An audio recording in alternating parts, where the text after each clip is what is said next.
namin yung lupa na ibebenta. Ayan po. Ilang hectares ito? 9.8 hectares. Hindi namin siya mapuntahan ngayon kasi maulan. Ayan, ganito lang. Sa gilid lang siya ng kalsada.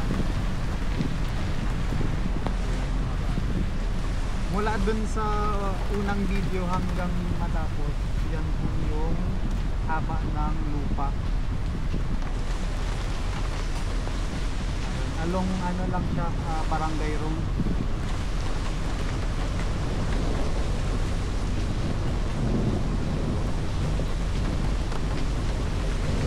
Mahaba yan guys.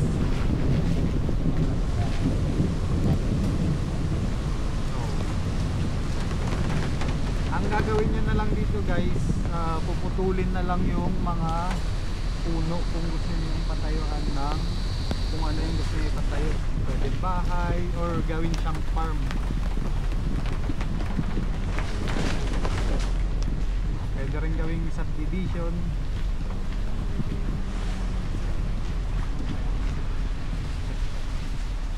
Hanggang dito po yung lupa. Mula dun sa unang video hanggang ito po, kung nakikita nyo po yan, itong anong tawag dito? Poste po.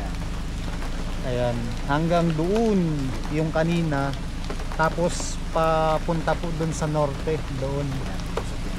Hindi namin siya mapasok kasi umuulan ngayon eh. Actually yung yung mga punong kahoy na yan, dito lang yan sa harap. Pagdating dun sa bandang gitna ng property, alam ko that is open area, so mas maganda kung makuhanan siya ng drone. Tsaka kung mapasok sana natin, no? Kaso umuulan kasi ngayon eh. Hintayin nyo na lang yung susunod naming video para makita nyo yung kabuuan ng lupa. Oo. Dito na lang po muna. Thank you po.